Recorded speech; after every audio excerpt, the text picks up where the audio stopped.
इसमें सारे मामले में बिल्कुल आपने दुरुस्त फरमाया, यहाँ सारा मलबा जो है वो फौज के ऊपर गिराया जा रहा है, और मुस्लिम लीग नून या हुकूमत या पीपल्स पार्टी का तो कोई नाम ही नहीं ले रहा। वो कह रहे हैं कि फौज ने गोली चलाई, फौज ने क्यों मारा, क्यों चलाई। और फौज की जो इस वक्त पूरी दुनिया के अंदर जो किया जा रहा है, तजलील की जा रही है सर।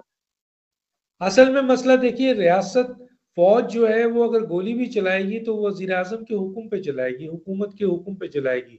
वो अपने तौर पे गोली नहीं चलाती, एक बात तो तय है। तो रिस्पॉन्सिबिलिटी तो ऑलरेडी, अगर फौज कभी गोली मारेगी भी, माजी में दुनिया में देख लें कितने बड़े बड़े ममालिक हैं जहाँ रियासत और हुकूमत ने जो है वो सख्ती की है अपने ही लोगों को। इंडिया हो, अमेरिका जी हो, यूके हो, आपका यूरोप कंट्री हो, बांग्लादेश हो, हर जगह पर जो है वो गोलियां, पाकिस्तान में भी गोलियां चली हैं, फौज ने गोली चलाई है, लेकिन उस वक्त चलाई है जब उनको उस वक्त की हुकूमत ने हुक्म दिया। और फौज हुक्म की पाबंद है कि गोली चलाओ तो हुक्म चलाती है और उसको पाबंद होना है, नहीं चलाएगी तो कहेंगे कि जनाब बगावत कर रहे हैं। लेकिन यहाँ फौज का कोई कॉन्सेप्ट ही नहीं है, फौज थी नहीं, फौज ने तो गले लगाया है, इनको पूरी तस्वीरों में नजर आया। अब सवाल यह है, पीटीआई को पता है कि जी अगर उन्होंने हुकूमत पे इल्जाम लगाया है तो कोई इतनी बड़ी बात नहीं है। उनका टारगेट फौज है, जो एक ग्रुप है पीटीआई का, वो फौज को मलाइन कर रहा है, और आज से नहीं कर रहा है, बहुत अरसे से कर रहा है। और ऐसी सूरत हाल में वो पूरी दुनिया में फौज को बदनाम करना चाहते हैं, हालांकि फौज का इसमें कोई किरदार है नहीं।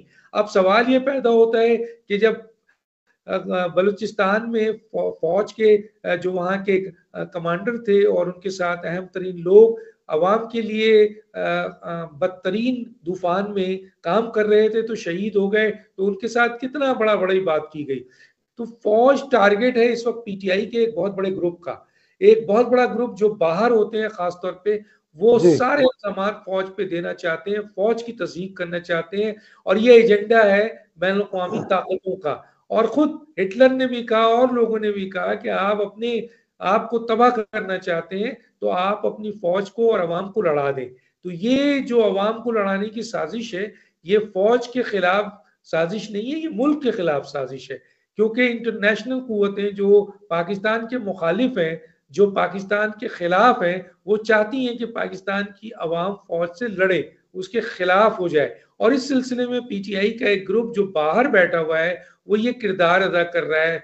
अब इस सिलसिले में वही वाली बात है कि हुकूमत को टारगेट अगर ये करते हैं तो हुकूमत को लॉ एंड ऑर्डर सिचुएशन बेहतर करने के लिए गोली चलानी पड़ेगी, जैसे माजी में इमरान खान ने गोली चलाई। और टीएलपी के जो के उस वक्त वो लोग तो लड़ने भी जी नहीं आए, वो लोग तो देखिए पीटीआई के लोग तो अदालत के बिल्कुल। फैसले के खिलाफ आए हैं।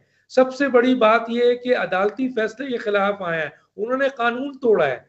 और उस पर रियासत और हुकूमत को तो सख्त एक्शन लेना चाहिए था, लेकिन इसके बावजूद नहीं लिया गया रास्ता।